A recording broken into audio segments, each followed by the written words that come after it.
Hi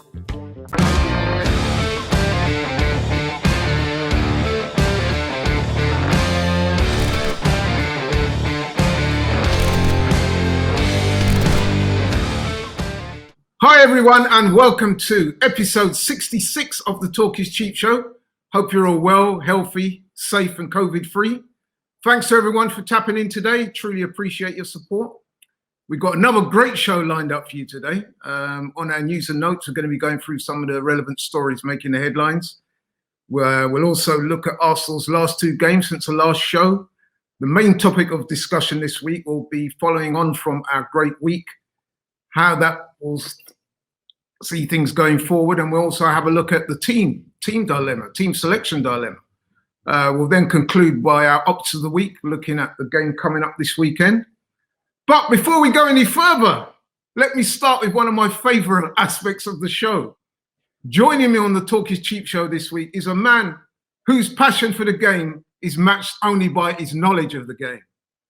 A man who is unflinching in his quest for the truth. A man who will go where others fear to tread. A man who is as honest as he is fearless. The forthright, the erudite, the enlightening, the illuminating, the sometimes controversial, but always entertaining. Ladies and gentlemen, let's give a big digital round of applause for Mr. Curtis Shaw of Curtis Shaw TV in the house. What you saying, bro? Oh man, I swear that intro gets better every week, bro. You're rivaled right now. You're the best in the business, Laurie. No, I'm good, bro. Pleasure to be here as always, man. The sun's shining, so we're lucky, man. Good, man. Good. Glad to hear you well, man. But no, listen, that is generally one of my favorite parts of the show. I find it hard not to slip up so many adjectives I could use. Well, let's kick things off, man, by looking at our news and notes for this week. As I said earlier, relevant stories making the headlines in the past week. And I guess we have to start with some pretty sad news, actually. A couple of deaths in the football world. The first one we heard about was Glenn Roeder, former footballer of many clubs and manager. Actually, I didn't realise until I did a bit of research, but he actually started his football career at the Arsenal Academy. So, I'm not sure if a lot of our viewers know that, but that is actual fact.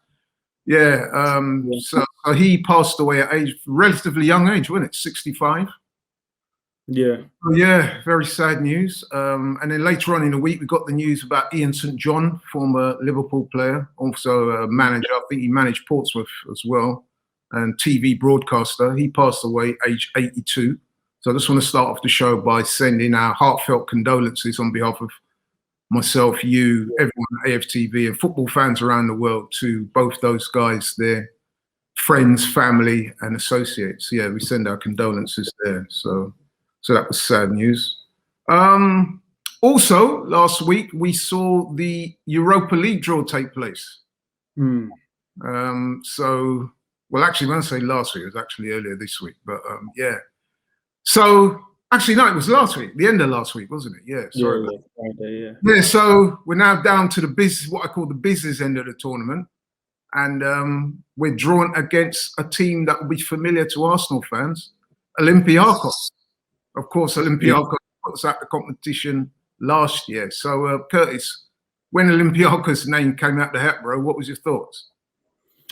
Do you know what? I was quite optimistic. I don't know why, because they knocked us out the competition last year. So really, I shouldn't be. But I don't know. When I was watching the draw live, I was just thinking, there's more difficult games that we could have got. I mean, Olympiacos are decent. Don't get me wrong.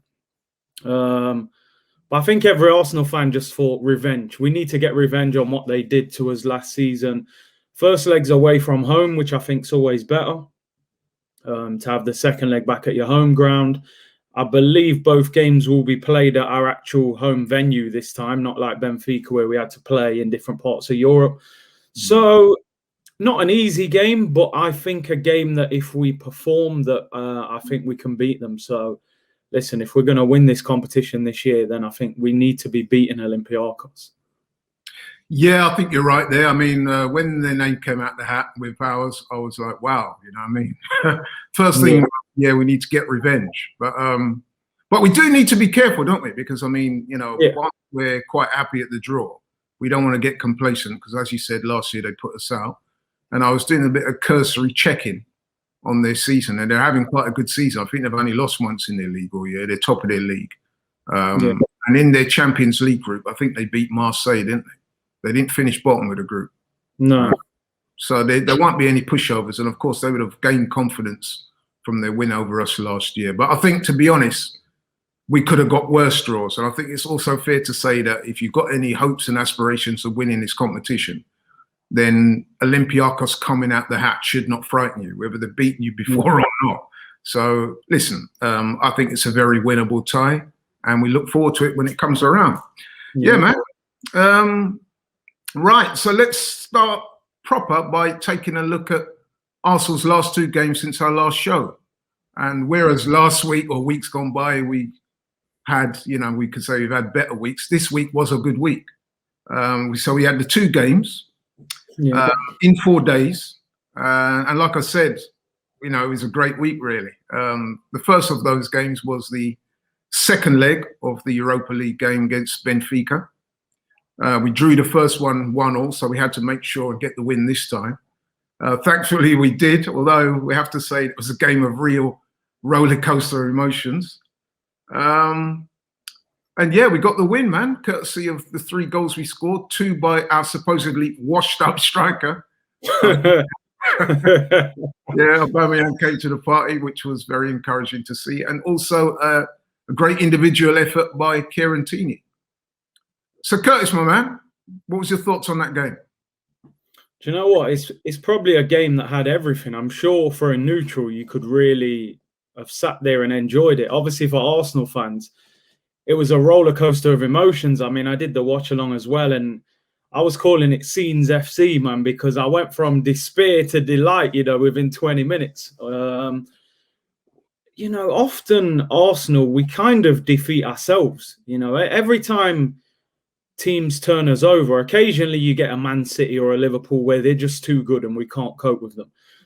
But a lot of the time, we're almost our own worst enemy. And we did the same thing again here. When we went 1-0 up, I felt like the game was there to be won, take control of it and make it an easy night's work. They scored a brilliant free kick. There's no doubt about it. It was a great goal.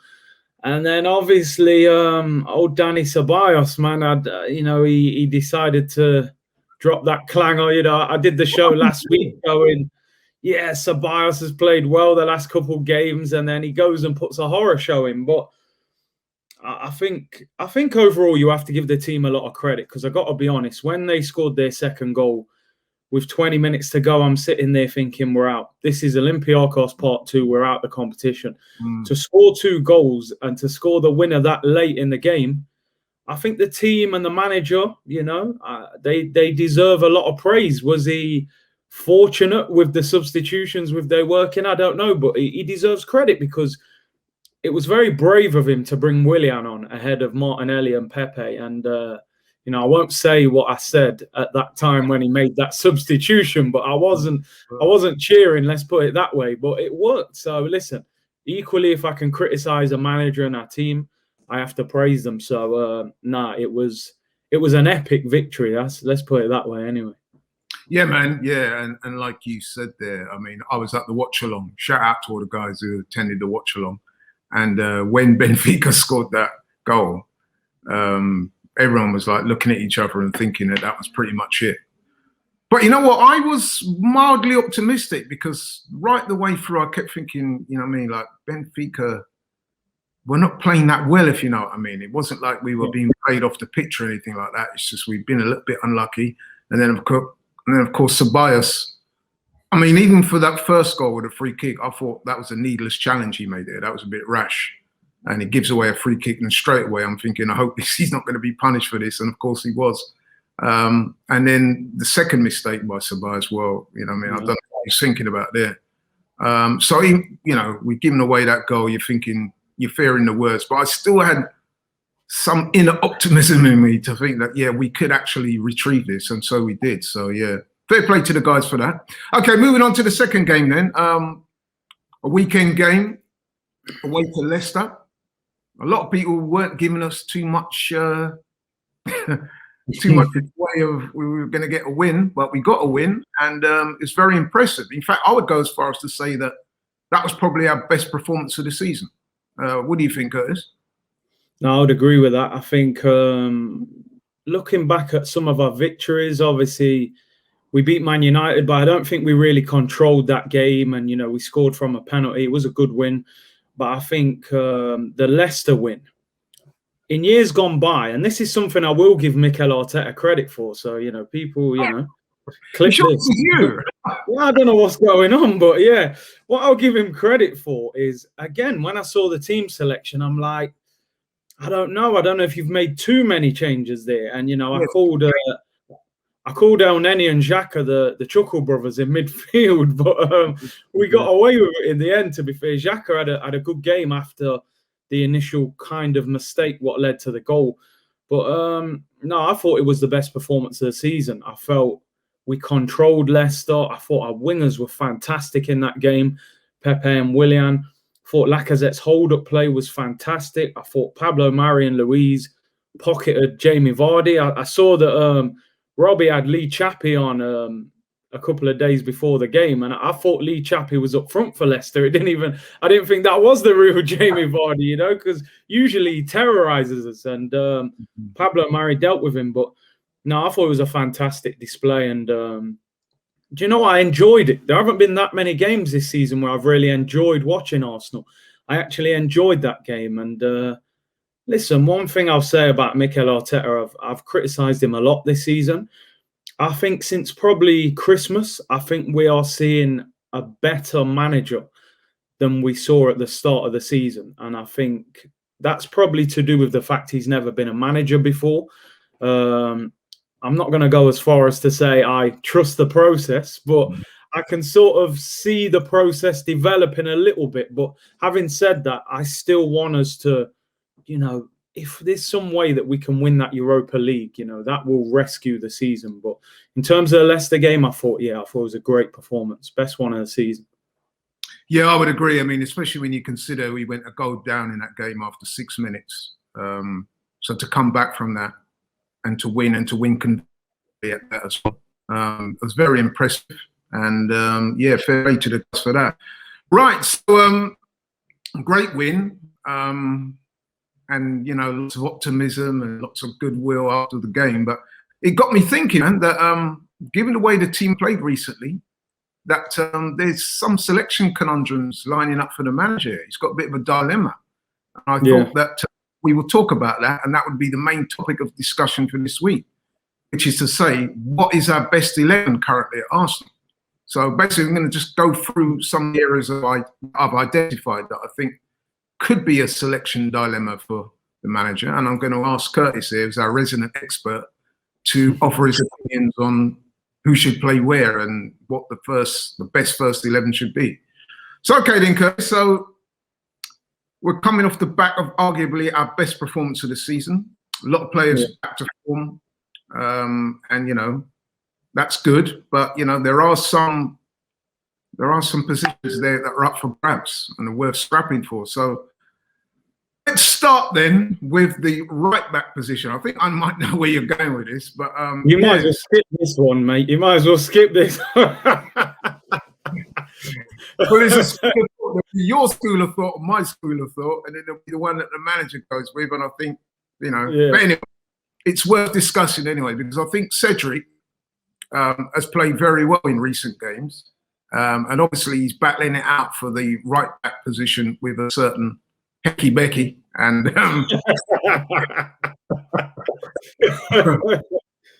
now, what do you think the manager should do in this? Not what do you think he will do, but what do you think he should do? Or they might be the same. But yeah, that's the first one that's I'm going to post. You've got to put Becky on the bench, mate. Hecky Becky B, the tree planter, you got to put him on the bench. You can see that Cedric's a better right back than him. When Cedric gets up the pitch, look at the way he delivers crosses. Look at the way he overlaps the winger. He's better than Hector Bellerin, mate. But as you say, will Mikel Arteta be brave enough to do that? I'm doubtful, because He loves Bellerin, but I hope he's brave enough to do it. I think Cedric deserves a run in the team at right back now. He's proved he's better than Bellerin. Right, honestly speaking, let me ask a supplementary question. Honestly speaking, why do you think the manager has consistently gone for Bellerin over Cedric, or indeed any other right back at the club? Why do you think Hecky Becky is our number one right back? You don't refer to the special relationship he has with the manager either, but why do you think, what do you see in him that the manager has obviously chosen to go with him? I mean, struggling to answer. Yeah, no, I'm struggling to. Do you know what? Maybe it's the energy that he brings. You know, I'm thinking back to the FA Cup final, the winning goal when Aubameyang chips the keeper. Bellerin goes on that marauding 30-40 yard run, and you know, but apart from that, I don't see what is better than him. I think defensively he's been up and down. He's had a few decent games, but a lot of the better wingers have damaged him this year. Going forward, you've seen him doing foul throws. He cannot cross a ball at all, which I don't understand. How you can be at a club of that level for that long, you can't cross a ball. I genuinely, apart from maybe the energy, and I just think he's a knee grab. Yeah, go on. It's a bit of a strange one, that one. I was thinking it could be he's perhaps got the greater athleticism. He looks more of an athlete. You know what I mean? A bit quicker, a bit more explosive. Can make the recovery runs and stuff like that a bit more. I don't know, but I'm at loss to explain as well, because to me, I mean, I think Cedric is way better footballer than Bellerin. Well, hey, okay, we won't spend too much time on that one. Some people no doubt accuse us of being biased, but honestly, I can't see why Cedric keeps getting in ahead of Bellerin. But sorry, I can't see why Bellerin keeps getting in ahead of Cedric. But there you go. Okay, moving on then to centre back. So we've got centre backs fighting it out for basically what will be the two positions of centre back. So David Luiz, Pablo Mari, Gabriel, Rob Holding. What's your best pairing out of those four? See, this is a tricky one, right? Because Gabriel got Player of the Month like 2 or 3 months in a row. I think everyone was saying he's our best centre-back. Since he's come back, he's looked a little bit rash. He looks like he wants to win the ball too much, which sometimes in the Premier League, you have to just stand up your stride. I think at the moment, David Luiz and Pablo Mari is our best centre-back pairing. That's not me saying that Gabriel. I think Gabriel's our future at the club. But I think he's going to need more time to settle into the Premier League. Maybe he'll need a different partner. I like Pablo Mari. I'm still not fully convinced by him, but I do like him. He's very calm. He reads the game well. I think he lacks a yard of pace. But I think him and David Luiz, that partnership has looked solid. So, yeah, at the moment, I'll go Pablo Mari and David Luiz. But I do like Gabriel. I think Gabriel has got a big future at the club. Rob Holding, I don't see him as more than a squad player. Right, okay. Yeah, you know what? That's interesting, that one. And I have to think long and hard about this. But what I would say is straight up, I would say the centre-back pairing should be David Luiz, AN other. I personally like the player. I know some of the fans have said, he can be rash. He is prone to making the odd mistake and stuff. But as his ability as a footballer is unquestioned. He's also got experience. He's also a fighter.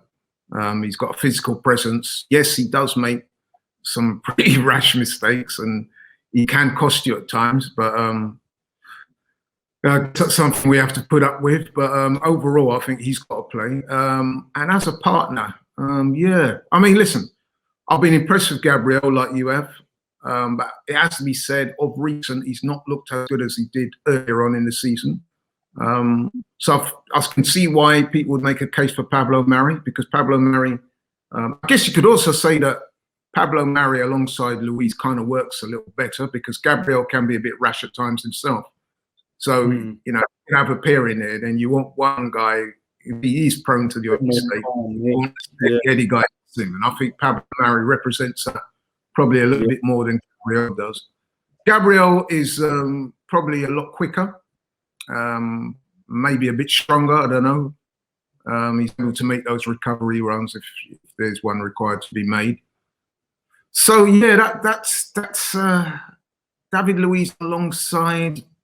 I'll play Gabriel, but I have a problem with Mari, to be honest. Yeah. Because I think that is a part of the pitch where we got guys contesting, and of course we got Rob Holding here, like you said. He won't disgrace himself. He'll do a job, but I just don't think at the level he's at the same level as the others. But I mean, he's got time, and he can grow into the role, and he will get opportunities. So yeah, I would prop for David Luiz and Gabriel. This one's interesting as well. The midfield pairing combination. So the contenders would be Partey, Thomas Partey, Ceballos, El Neni, and Xhaka. And again, you know that the always have Xhaka featuring in there somewhere. But I know that having spoken to you previously, you've got slightly different thoughts. So, Curtis, go ahead and articulate those thoughts, bro. Which of those 2 out of that 4 would you like to see in there? Well, the funny thing is that, and even just referring back to the defense, sometimes the 2 best players doesn't make the best partnership.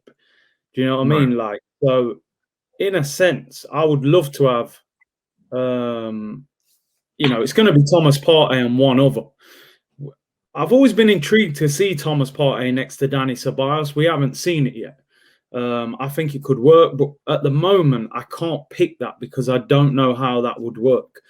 It's certainly not going to be Xhaka and El Neni, as I said before. So at the moment, you've got to go Thomas Partey and Granit Xhaka. They've got the partnership. It seems to work when those 2 play together.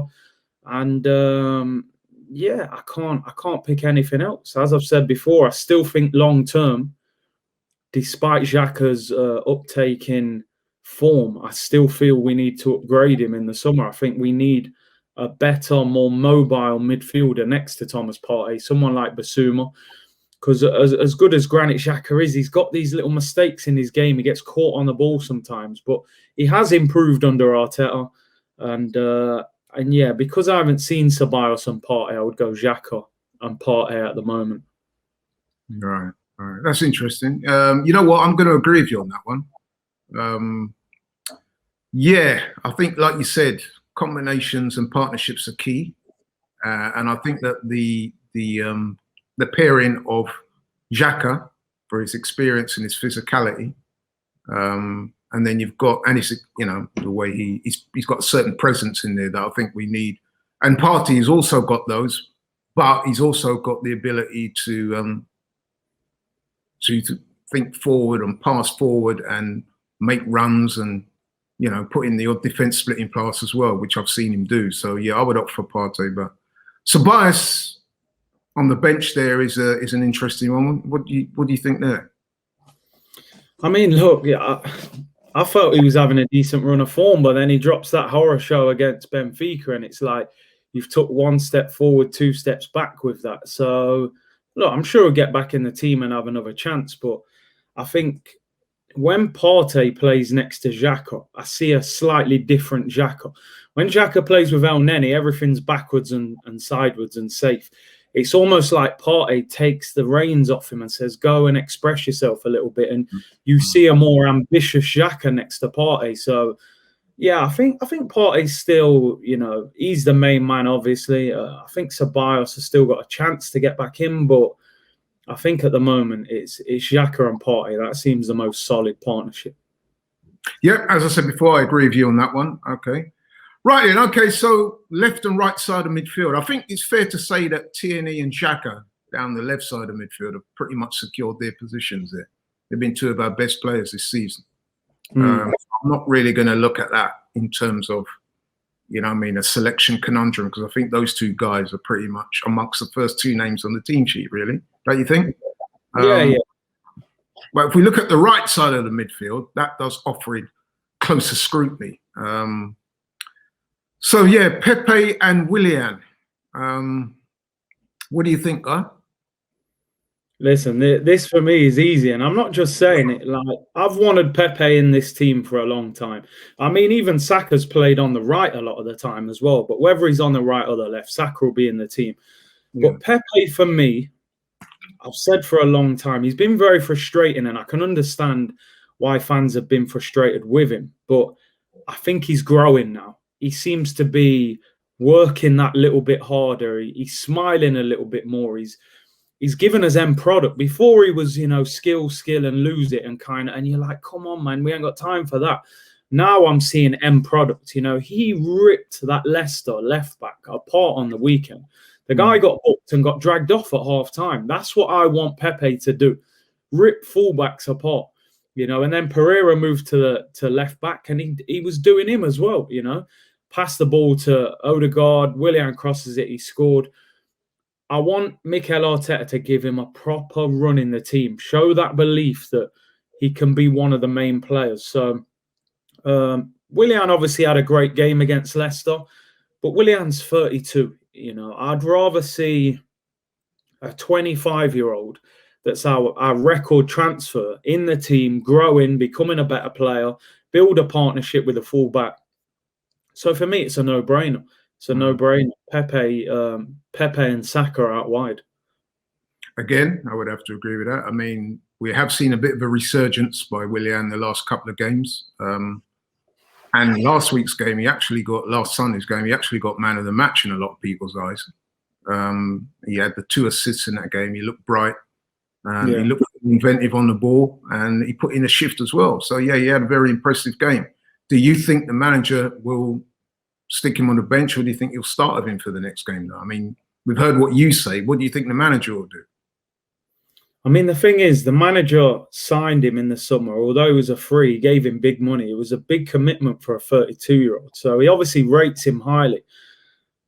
Look, if we've got a lot of players playing well, it's a good problem for us to have. I've always said, and I've said it many times on this show, it's good for us if Willian starts playing well. I think Lee Judge has said it in an interview. We don't want him to play bad. We want our players playing well, and we want dilemmas. Who should we pick? I still think Willian's got a part to play in this squad. If he can stay at that sort of level he played at against Leicester, 3 or 4 games out of 5, we're going to see a decent player. It's just, I wouldn't want to sacrifice Pepe for the sake of Willian, a player that you expect to decline over the next year or so. So, look, it's good to have that problem. And obviously you got Martinelli as well, who could be, could get out in the wide position as well. But for me, Pepe's got to be the main winger alongside Saka. Yep. Okay. Yep. Interesting. Moving on again then, a more central midfield, number 10 role, if you like. Odegaard and Emil Smith-Rowe. They could be battling out for this position, and that's a very interesting conundrum. So Curtis, my man, what are you saying here? Who would you opt for? Who would you prefer in that role? Do you know what? At the moment, I'm going for Odegaard because I think Smith-Rowe came in and he made a massive impact when he came into the team. He was that connection between the midfield and the striker. Got assists, gave us energy, made good runs, worked hard defensively. And I think we've seen him decline a little bit over the last month. I know he got injured against Leicester and came off. Is it a little bit of fatigue and burnout? He's been put out wide a couple of times, which I think, it worked against Leeds, didn't work against Benfica. And look, I think there's a possibility of us signing Odegaard in the summer. I read reports today that Zidane is likely to stay at Madrid next year, and all the rumours were that Zidane and Odegaard don't get on. So he would probably let him go. 22-year-old, I like him. His weight of pass, he picks up little positions. I think he's got very high footballing intelligence. You see certain players, you think he really understands the game. Even the way he got the ball and just passed it quickly to Willian, he knew he had to move that ball quickly. Reminds me a little bit of Ozil. I'm not putting him in that same category. Just the way he kind of drifts on the ball. He's got a nice left foot, nice way to pass. And for me at the moment, Odegaard would be the number 10 for me. You know what? I'm going to agree with you again, bro. I've been very impressed with Odegaard since he's come in. I mean, listen, this is not to detract or take anything away from what Emile Smith-Rowe's done. Yeah. He's done very well. I think he's, as you stated earlier, his performances have dipped slightly in recent weeks. That could be down to tiredness. I mean, he's a very young guy and he's played a lot of football recently. And this is an example of why you need a strong squad. You have to rotate. But if I was going to opt for one above the other at this moment in time anyway, I'd have to go for Odegaard. And like I said, there's absolutely no disrespect intended to Emile Smith-Rowe, who's done brilliantly. But, you know, if I've got to keep it 100, man, at the moment, Odegaard is shining and he's making us look a more altogether brighter team and a bit more dangerous going forward. Like you said, you cited that goal we scored against Leicester with a little two-touch and then a pass. And there's not many players on the pitch that could have done that, I don't think. And fair play to him, man. Yeah, I like him. Yeah. So, okay, bro, I like that. Striker position. Wouldn't have thought we would have been having this conversation last season now. But yeah, man, I mean, Aubameyang been written off to all intents and purposes by some people. Season. I guess what people are saying to me, you can't always go on your past laurels. You have to focus on what's going on now. He's not had a great season, although once he's been written off by one or two people, some high profile, he won't mention their names, he's come back and got goals, some very important goals. But then at the weekend, we saw Lacazette given his opportunity, and he also done very well and scored. So that main striker role up for grabs. Curtis, you're a striker yourself. Who would you like to see occupy that top spot at this moment in time? Look, man, the number 14, he's the main man. You know, I've got a lot of time for Lacazette as a player, and I thought he was fantastic against Leicester, actually. I think his performance even went under the radar a little bit because of what Willian and Pepe were doing. I think he's still got a role to play between now and the end of the season, but Aubameyang's the man for me. I think the difference between Aubameyang and Lacazette, I think when Lacazette hits form, he can come out of form, you know, quite quickly as well. And when if you look at Lacazette's record at Arsenal, he has like purple patches. He'll have 5 or 6 games where he's scoring, but then he'll go 5 or 6 games without scoring. When Aubameyang hits form, a lot of the time he stays in form. And that for me gives him the edge. I think he's the man for the big occasion. And I think with Odegaard in that 10 role, making them runs in behind defences, I think he will thrive with Odegaard in that 10 role, where Lacazette comes to the ball a lot more than Aubameyang does. So Lacazette does have a role to play. I'm not writing him off, but if it was, you know, cup final tomorrow, Europa League, we got to pick the starting 11, I'm picking Aubameyang. I think he's the best. He's the best striker at the club, in my opinion. Yeah, so as you were saying, Curtis, Aubameyang, I would agree with you there. For me, he's got to start. But like you said, Lacazette is a tremendous player to have coming off the bench. He can definitely do a job for us, as he's always done. He'll always put in a shift. He'll always work hard. He's not been the most prolific over the years, but he's a valuable member of our squad, which is why, of course, Mikel Arteta on occasion has handed him the captain's armband. Okay, yeah. I wanted to put one other one to you before we round this bit up. The goalkeepers, I was looking at the goalkeeping situation. Now, obviously, Leno's number 1. We've got Matt Ryan there, and he's a very capable number 2.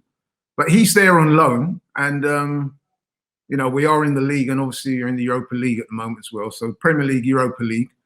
So I would imagine that sooner or later, Matt Ryan's probably going to be itching his feet and saying to the manager, look, you know, is there any chance of me getting a game? What's your thoughts on that?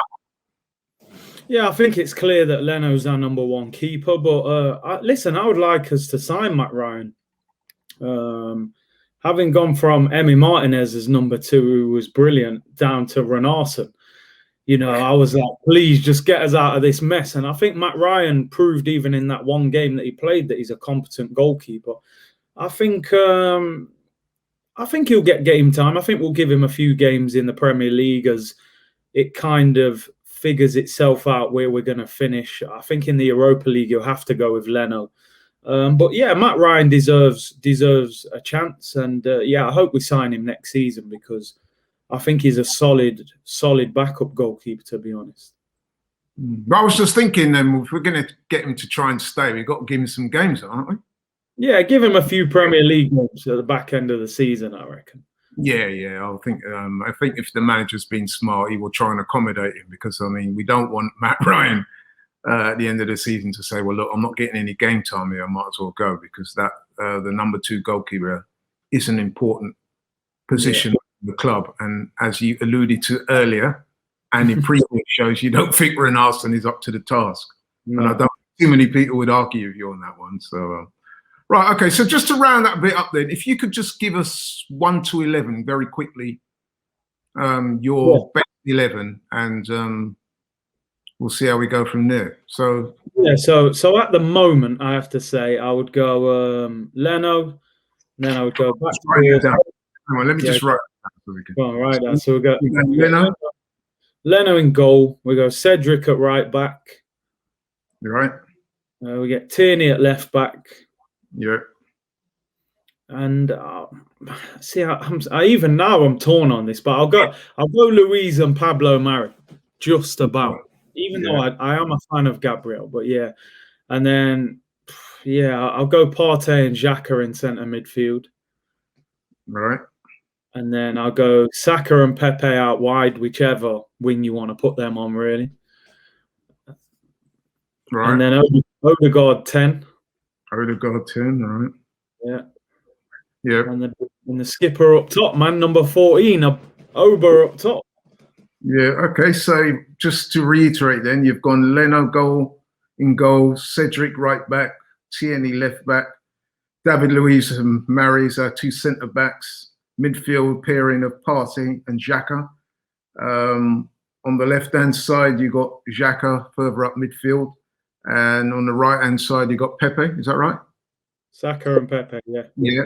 And then you've got Odegaard in the centre there and Aubameyang up front. So that would be your best 11. Yeah, at the moment. Yeah, definitely at the moment, yeah. Yeah, you know what? I would pretty much concur with that, although I would probably go for Gabriel over Mari. But failing that, I think I pretty much agree with you. Yeah. But what the manager will play, of course, is... he's won't look nothing. He'll have Bellerin in there. He'll have, he might even squeeze Rob Holding in there and Willian, Yeah, I'm sure. But listen, man, that's the advantage of having a big squad these days. I mean, because although that would be our first 11, obviously over the course of the season and the remaining games, you're going to rotate. Players are going to pick up injuries. Players are going to become tired. There might be some suspensions in there as well. So, But anyway, that was a very interesting discussion, man. I thank you for that. Appreciate your thoughts. Honest and forthright as usual. And man, I'm sure that will garner some interesting debate in the comments. Okay, so moving on again then. So to our Ops of the Week. We always discuss our Ops of the Week. This week, we've got Burnley. We're away to Burnley, actually, in the Premier League. Curtis, we played them earlier in the season, and it was what some would say an ignominious result. We got beaten 1-0. I think that was an Aubameyang own goal in that game, wasn't it? Yeah, it was. Yeah, not a game to remember. But do you think we can do better this week?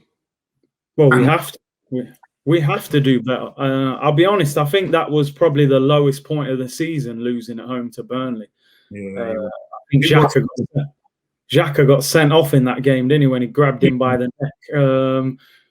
Burnley away. If I remember rightly, that game, I think there was howls of derision and a few Arteta outs. So to be fair to the manager, he's come quite a long way since then, hasn't he? Yeah, he's improved. Dare I say it, Barcelona are allegedly sniffing around the manager. Don't do that, by the way, I didn't ask you about it. Don't do that. They were also linked with Skodran Mustafi in January as well until they denied all that. Do Barcelona want Mikel Arteta? I don't think they do at all. Nah. I mean, look, maybe he's on a list of potential future management appointments, but I'd be shocked if they came in for him now. I know they're talking about Ronald Koeman being sacked in the summer. I think they want Xavi, apparently, their former player, who's Santi Cazorla's manager in Qatar at the moment. But yeah, Arteta, I mean, we'll swap him for Messi, you can give us Messi, you can have Arteta. Yeah, okay. But so Burnley, back to Burnley. Burnley. I mean, it's not. I think it's the least glamorous game in English football, isn't it? Burnley away. You can't have but they're hard to beat. They're not easy. You never go to Burnley and just roll them over 4 or 5-0. You know what it's going to be. It's a windy pitch. They're physical. Chris Wood and them guys up there, they'll make it difficult. But I was going to ask, how do you think Aubameyang will get on? Or, the likes of Partey and Xhaka and all those guys will get on with Burnley's new signing. Who's their new signing? Oh, Roy Keane. Yeah, he said he could play centre mid. Yeah, according to Roy Keane, he'd walk into that team. You know what I mean? So I have to admit, the Roy Keane against Jamie Redknapp was entertaining, to be fair, Yeah, that's true. Yeah. But Burnley. Do you know what? It'll be interesting what team Mikel Arteta picks, because obviously 4 days later we play Olympiacos away. Now, I would say that's a bigger game than Burnley, although we do need to beat Burnley as well. So I'll be interested to see whether he goes full strength, or does he play kind of the Leicester lineup? I'm not sure, but. Look, we need to win the game, because whether we win the Europa League or not, we need to at least try and get, top 6 and try and get in that Europa League next season via the league position. So, look, we need to win the game, and I think we will win the game. I think Burnley have been quite poor recently, and I think we'll beat them. Yeah, you know what? Yeah, I think so. I mean, at the moment, as things stand, we're currently 10th in the table. So effectively we're mid-table. 36 points. We played 26 games. Won 11, lost 11. It's a bit disappointing, to be honest, that we lost 11 games, 4. And 8 points off the top 4 at the time the show is going out. So, it's definitely a game we need to win. I mean, and like you said, obviously the Europa League game coming up a few days after that, that'll probably take priority, the Europa League game. But still, there's lots to play for, because as we've seen throughout the season, we've said it several times on this show throughout, is that, you just can't trust results at the moment. And that goes for all of the teams with the exception of Man City. There's lots of peaks and troughs and, results that leave you scratching your head. So it's all to play for. So I wouldn't minimize any game. But the Europa League is probably going to take precedence. But the Premier League is obviously your bread and butter, and we do need to get up that table. We're on a nice little run, not just in terms of results, but in form as well. As I said previously, I thought the performance against Leicester was probably our best of the season. Well, not probably, I think it definitely was our best performance of the season. And the last thing you want to do is, having played so well last week, is to dip your levels the following week. So I'm trusting that the guys will be up for this game. There is the revenge factor, the fact that we lost them earlier in the season, which was one of our worst performances, if not the worst. Burnley, they've been spanked a few times recently. So listen, man, we need to get back to winning ways. Well, stay on winning ways. And I think we'll do that. Give us a result, bro. Give us a prediction. I'll go Burnley. It's an early kickoff as well. I'll go 1-0. Away from home, but, home and away doesn't seem to mean that much. No, it doesn't really. I'll go 1-0. I don't often predict this, but I just can see it being a bit of a scrappy one, early kickoff at Burnley. I'll go 1-0. 1-0 to Arsenal. Right, okay. Well, I'm going to go 2-1. We do have a tendency to concede, even when we're playing head and shoulders above the opposition. We somehow contrive to commit an error, give away a silly foul or whatever. Burnley are good from set pieces. So I can see them getting a goal, but I would fancy us to beat them, and I'm going for 2-1.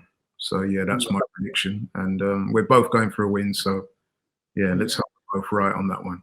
Okay, Curtis, we're coming to the end of the show, man. Thanks very much It's been really interesting to hear your thoughts and opinions on that first 11. Like I said, there's some interesting games coming up, and we've hit a little run of form now. And like I said, with that comes some selection dilemmas for the manager, which is a good problem to have, let's face it. I hope he can do his best to get the best team out there, and we go on to win many more matches, climb the table, and hopefully win the Europa League. So thanks for that, man. Tell the people where they can find you on social media, bro. Yeah, check out the channel, Curtis Shaw TV, daily uploads, watch-alongs. I'm here, man. Come and check it out. Nice one, nice one. And to people out there watching, please let us have your comments on your thoughts on what our best 11 is. Message us, comment, do whatever you like. Keep in touch with us. Keep the show interactive. Please smash the like button, man. Smash that like button. Also, subscribe to the channel, and please feel free to share the video. Take care of yourselves. Keep yourselves healthy. Keep yourselves safe. Observe the government regulations on the COVID. Let's kick this together. And see you all again next week, man. Thanks for watching. Respect.